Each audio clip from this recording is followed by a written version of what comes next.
Hi there, long-awaited Nier collab is here, let's pick it apart. First up, obviously Kaine. Kaine is a thief with amazing abilities. She is a DPS with inherent 120% potency up and a huge damage cap increase.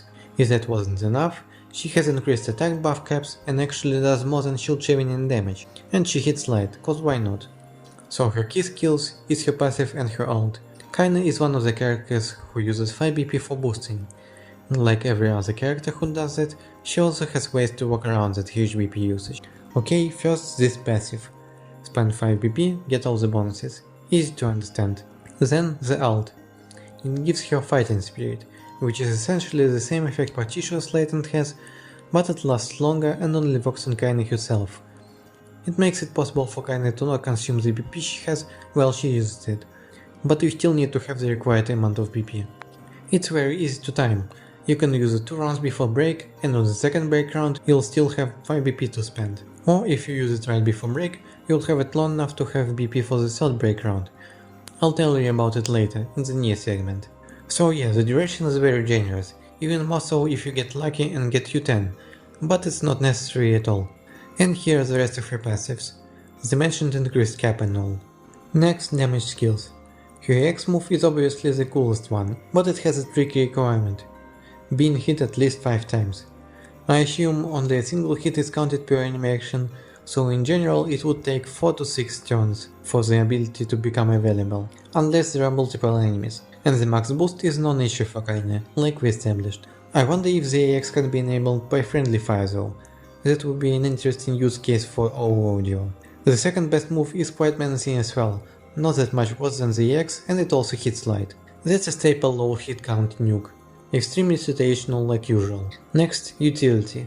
One of the most impactful skills for her is the self 50% attack up. Unless you had Agnia, you'd have to reuse at least 3 skills to reach active attacks this high, and she does it all in one turn. Besides that, she has the main active debuffs she needs, so she always has something to do before break, and not only shield shaving.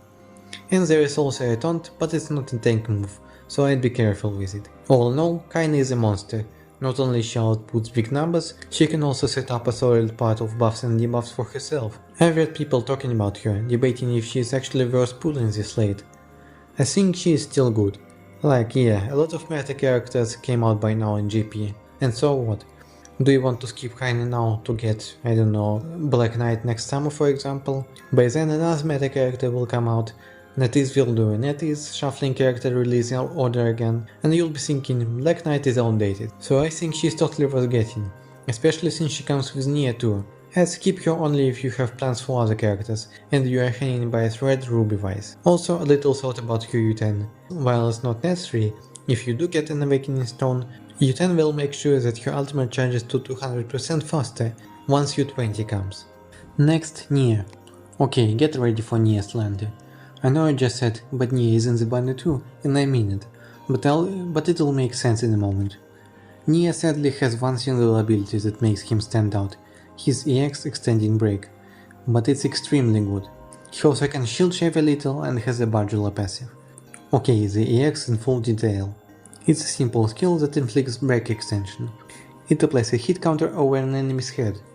This counter subtracts 1 for each attack of your party, until it reaches 0. And when it does, it erases all enemy turns next round, effectively extending break. It activates only once the target is broken, so you can pre-apply it I think, and the breaking move counts as a hit too, so it's pretty easy to apply. But of course, there are consequences you must be prepared for, and that is the BP toll on your team.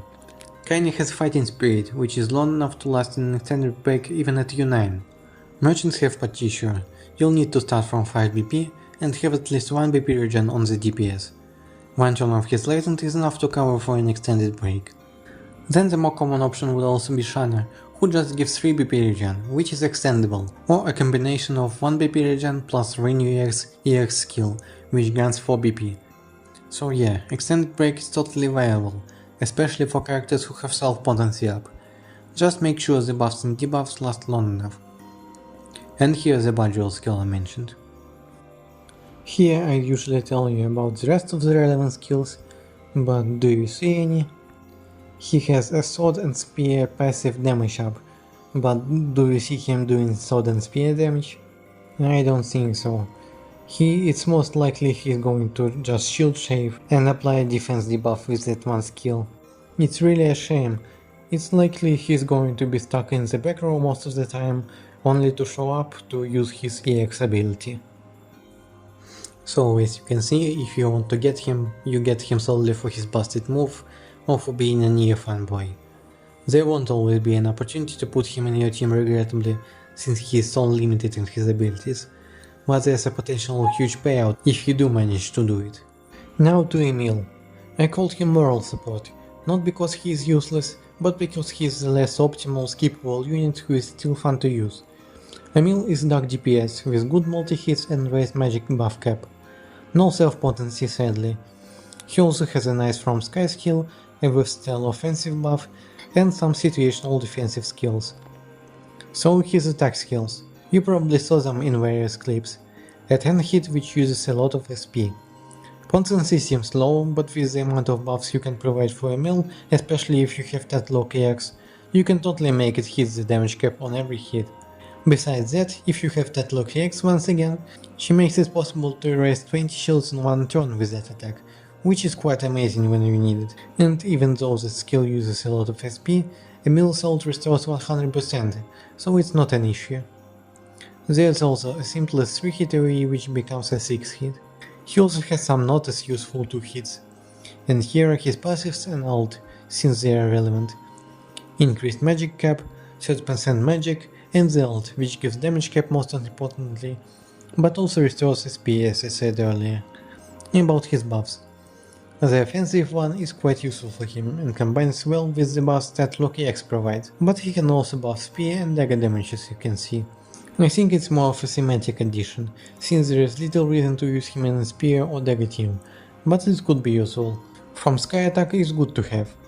Neither Soul nor Renew EX hit Duck or Tom.